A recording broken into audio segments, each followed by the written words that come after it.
Good morning, good morning, good morning. You know what today is? It's Monday Morning Chats with Sack, and Sack is me. I hope that you guys had a great weekend. I had a pretty chill weekend. It was a good weekend. I can say that. Got a chance to cook, got a chance to clean, and just relax. So it was good. I hope that you guys had a better weekend. Now, if you guys look at my post I had yesterday, most times I try to post what I'm going to talk about for today. So there's three things. The first thing is investing in others. The second is the cost of happiness, and I added a third one, which I eventually meant to post when I first posted was does it still hurt? So the first thing, I was talking to my aunt the other day, Saturday, and I don't know how we got up and got to this topic, but we talked about education and the type of cousin I am, like who I am to the family. And the one thing that she said about me, she said, you invest in others. The one thing about me is that if a cousin or a close friend or friends, like maybe one of my close friends, their child has questions about college, I'm like right there, like, hey, what can I do to help? If my cousins say, hey, Sakina, I want to go to college, I don't know what to do. I'm that cousin that will help you find scholarships. If I had the funds, I'll help you pay for the actual college applications. That's just who I am. But investing in others doesn't necessarily mean, a financial piece, right? It doesn't mean that you had to pay them something or pay for something for them. Investing in others can just mean, hey, encouraging them, letting them know, like, hey, you are amazing, you are great, you are capable of great things. Um, Investing in others, you can actually maybe get them a job, perhaps, or you can be at an event and you speak their name up. And those are type of things when you invest in others because you see the good in people and you want them to excel. So I challenge you to invest in others. It doesn't take time. It may not be the money aspect. It just may be, hey, I believe in you. Let me help you with this. I can look over your resume. Hey, if you're good at resumes, look over their resume and say, hey, these are the things I recommend you should have in there. These are the things I think you should take out. That's the investing into someone. Being a mentor, seeing the best and answering questions that someone may have. That's investing in others. So I challenge you to do that. I challenge you to invest in someone. It could be a family member, it could be a friend, it could be a friend of a friend, it could be a mentee, but invest in someone. It's 24 hours in the day, and how you use that time is crucial. You can only use 5 minutes to encourage someone, but it's 24 hours in a day. So definitely use that, right? The second thing is the cost of happiness. And I actually had a talk with one of my other aunts about this last week, another aunt. And the one thing I could tell you about when me and my aunts get on the phone, it can last for a long time. This one particular aunt, we talk about mental health, we talk about breaking generational curses, and we talk about, being healthy, mentally healthy and physical healthy. So we talk about what foods to eat, what foods to avoid. We talk about fasting. We talk about those type of things, and we talked about happiness. Like, what does that mean? Is there a cost to happiness? And I'm here to tell you that there's no cost to happiness. And I started to look at different things, the things I see on social media, just things I see on TV, and you just be surprised. Someone can have all the money in the world. They can have the most luxury car to drive. They may have the $10,000 bag. They may have the most expensive shoes. They may have the biggest house they walk in. The house may look like a dream house. But if they're not happy, none of that stuff even matters. It doesn't matter. Um, Robin Williams was a millionaire. And he's one of my favorites because Mrs. Doubtfire is like one of my favorite childhood movies. And he played on there, but he committed suicide. He was a millionaire, but he committed suicide.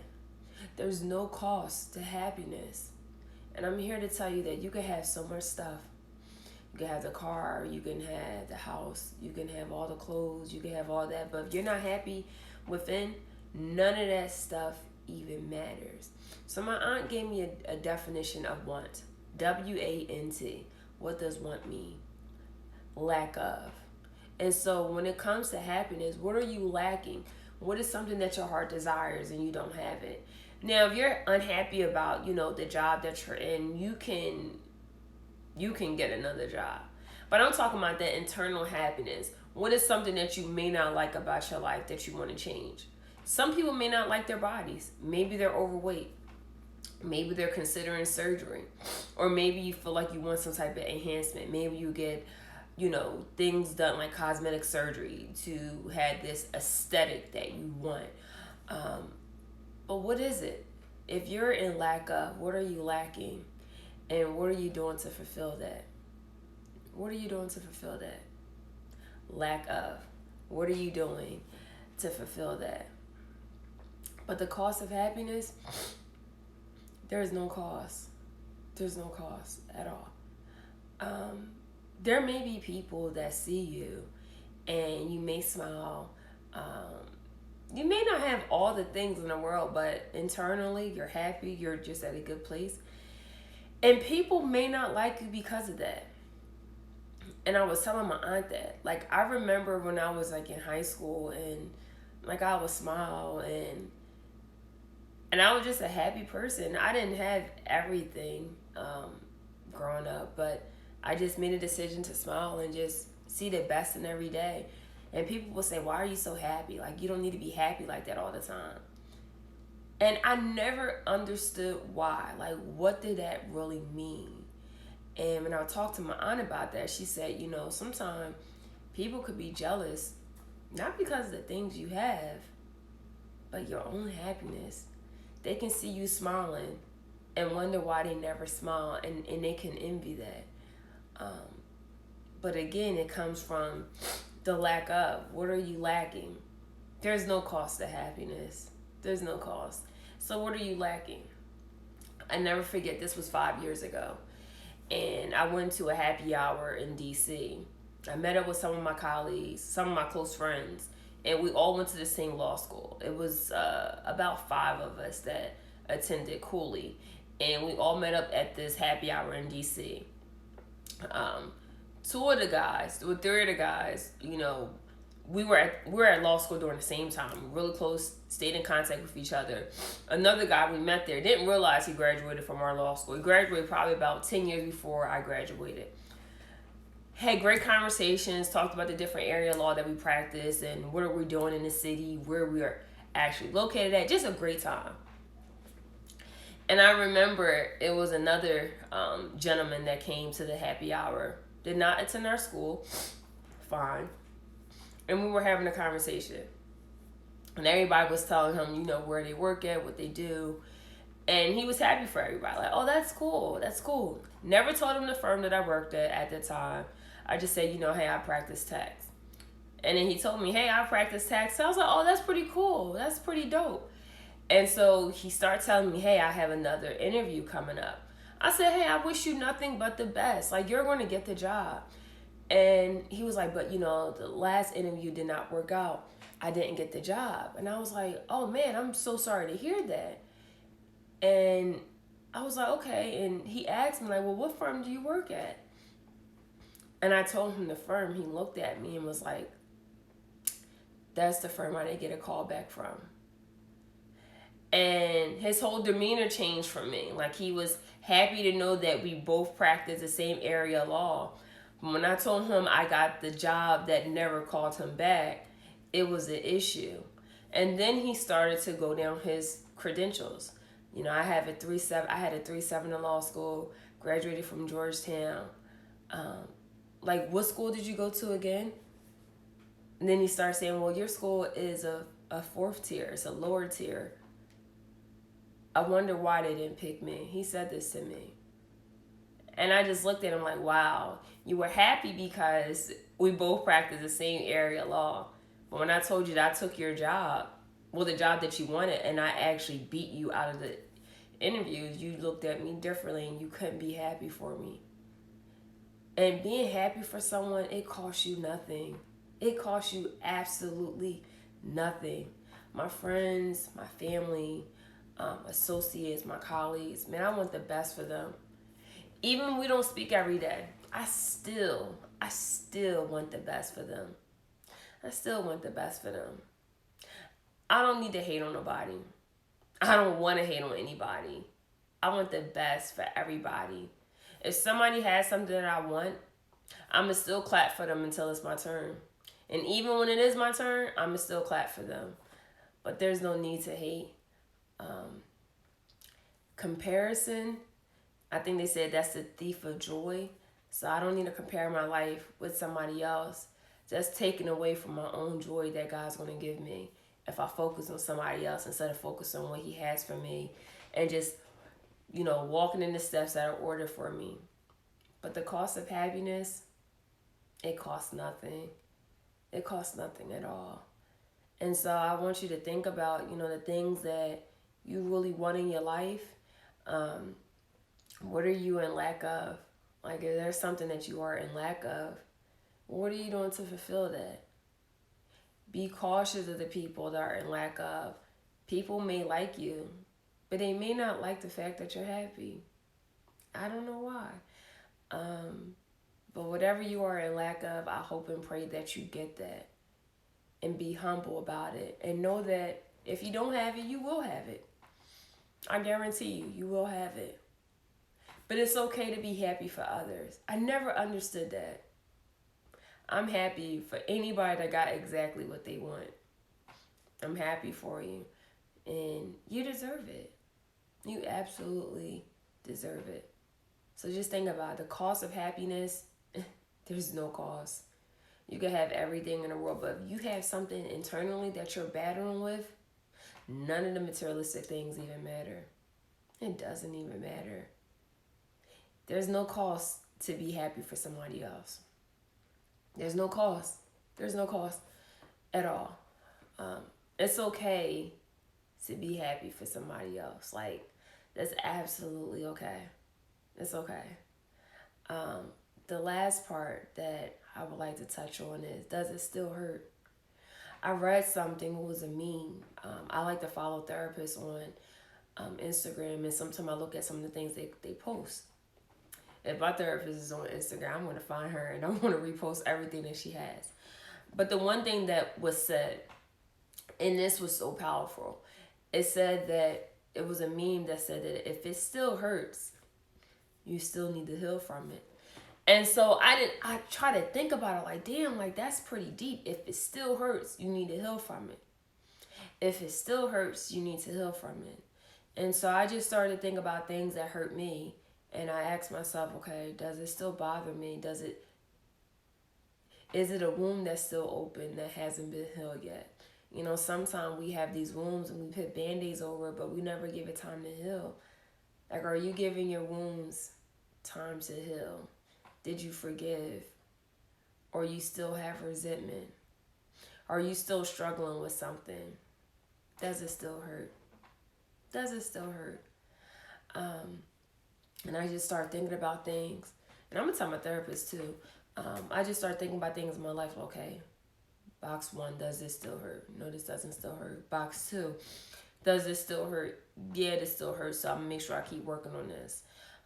Box 3, does this still hurt? And one of the things that I realize, and I see this stuff on like social media, is that sometimes we let a heartbreak affect. And I actually had this conversation with one of my friends yesterday. Sometimes we let a heartbreak affect our future. It's like that one heartbreak is like screw everybody, whether you're a male or whether you're a female. And it's like that one heartbreak. It doesn't matter if it happened 10 years ago. It doesn't matter if it happened 15 years ago. It doesn't matter if it happened years ago. If it still hurts, you didn't heal from it. And so sometimes we could get in the way of blocking our own blessings because we're still trying to live every single day, knowing that there's things that we definitely need to work on internally, and we're not, and it still hurts. I guarantee you that if we have 1,000,000 people, or not even 1,000,000 people, if we take a local track and we have people walk around this track, but we had like a scope where we're able to see people's souls, I wonder how many scars we will see. I wonder how many wounds we will see that's still open. I always think about that. Like if we were able to take like this scope and we're able to look through someone's soul, how many wounds are still there that hasn't been healed? You know, you can dress it up, make it look fancy by wearing the nicest clothes, but when you go home and cry and you realize this still bothers you from 10 years ago, it could be whether a relationship, it can be childhood, but does it still hurt? Because if it does, you have to heal from it. I recommend that you heal from it, so that way it can help you with your growth.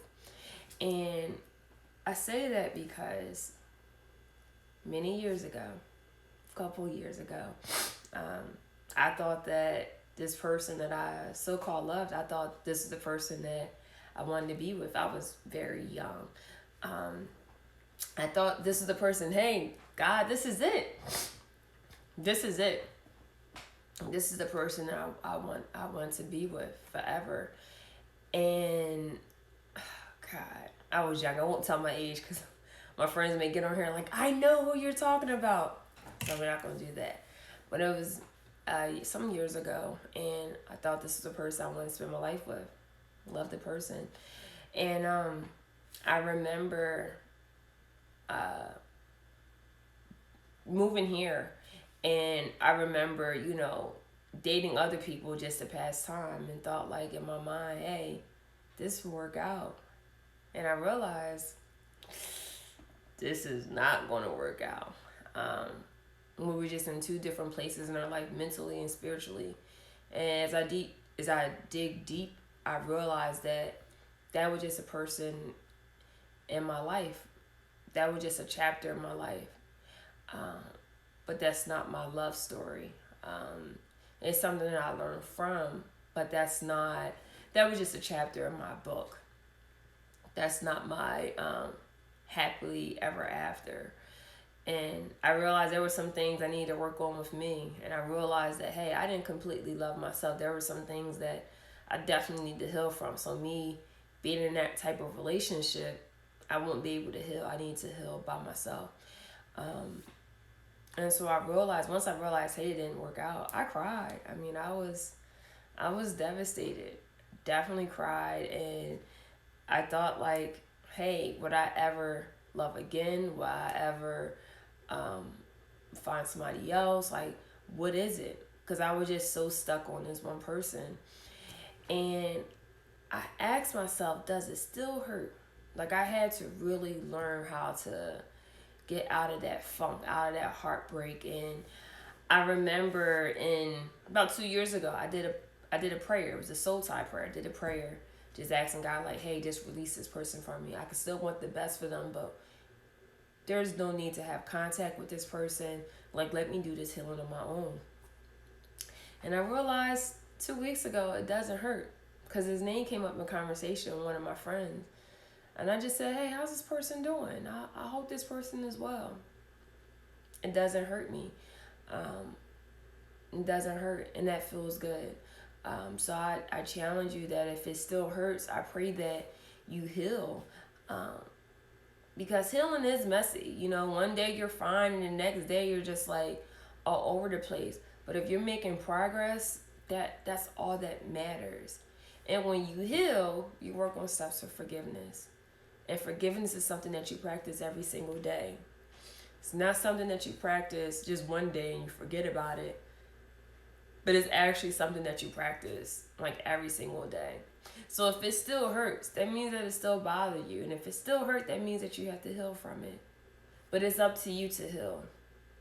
I tell people that when they want to go to therapy or they're considering therapy, you're talking to a person that you may have never met before.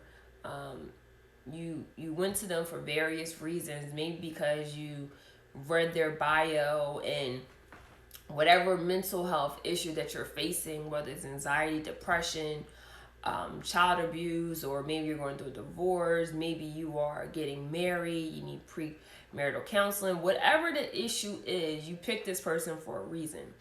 And the one thing about therapy, it works if you're willing to do the work. You just can't sit there and listen to somebody tell you all this stuff, but you're not doing the work. And part of doing the work is being exposed, right? Being exposed. Talk about all the things that hurt. When you go to therapy, you just can't talk about things that feels good. You gotta talk about the shit that hurts you. Like that's how you open up, and that's how you grow, because whatever those wounds are, whoever that therapist is, they can help you work through the process. Okay, this is a wound. Let's work on the steps to heal it. There's some wounds may take longer to heal, and that's okay. You know, some hurt may hurt different than others, but you have to be willing to be exposed and say all the shit that hurts you. Like, sometimes you can suppress things, but I'm telling you, if you suppress stuff, it's going to come out. So being able to be exposed, being able to be vulnerable, be open, and heal. The one thing that my brother said, he said that, I'm proud that you go to therapy, so that way, you know how to control any emotional outbursts. You're not throwing that on somebody else. You have a therapist to control that. If that ever happens. Because sometimes you could have these outbursts, you don't know where they come from. But if you have a therapist to say, hey, let me help you work on this, that's a pretty dope thing. So I challenge you that if it still hurts, you still need to heal from it. And so just ask yourself, like, what are you doing to take the necessary steps to heal? Healing is a process. It's not something that's going to happen overnight, but you have to be willing to do the work. If you go to therapy, be willing to be exposed.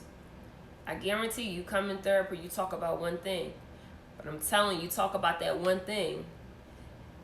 Next thing you know, you realize you're going to be talking about 5 things, because that one little thing is a link to other little things in your life. I have a friend that told me, hey, I still struggle with issues in my childhood. And I said, well, you need to get that fixed. What are you doing to fix that? I have a friend that says, hey, I can't trust men because of my father, but I want to get married. I said, okay, what are you doing to fix that? If I'm going to be your friend, I'm going to hold you accountable. What are you doing to fix that? If it still hurts, then you have to heal from it. We all have issues in our childhood. We all do. Whether it's big, whether it's small, whatever. Doesn't matter if you come from a rich family or not. Everybody struggles with something. Maybe it's your childhood. Maybe it's your adulthood. But most things, it stems from our childhood. And I can honestly say that I had difficult conversations with my mom and dad this year. And when I can tell you that it helped me with my growth and it helped me with healing, the best thing I ever done. Best thing I ever done in life. So, heal. It's a beautiful thing. It's a beautiful thing. But definitely heal. This is Monday, so I definitely want to give a shout out to all the dope men out there. You guys are dope. You guys are amazing. Never forget that. I know September is take a man out on a date, but listen, King, if a woman's only taking you out on September, you need to dump her. She is trash. You deserve your own type of flowers, whatever that may be, whether that is somebody telling that you are great, someone encouraging you, someone that's supporting you. You deserve your flowers too. It may not come in the flower form, but some way of showing appreciation to you. You deserve that. Because what my friends have been telling me is that there's some people out here that are trash. So you definitely don't deserve that. You don't deserve someone that is trash. You deserve someone that absolutely adores you. Someone that's going to actually be there for you. But that's all I have for today. I hope that you guys don't forget that you are amazing. You can still be a great person, but also still do the work of healing. Like, you don't stop everything because you're healing. Like, you can still be great. You can still go about your day and still heal. You can still be great, but struggle with mental health issues. You can still have that. You can still be happy and still be sad at the same time. But you're great. You are amazing. Like, never ever forget that. Like, never forget that at all. I hope that your Monday is amazing. I hope that your Tuesday is spectacular. I hope that your Wednesday is phenomenal. I hope your Thursday is just great. I hope that your Friday is dope, and I hope that your weekends are lit. And I just hope that you never forget how amazing and how phenomenal you are, because you are amazing. Take care, guys, and thank you so much for joining. I greatly appreciate it.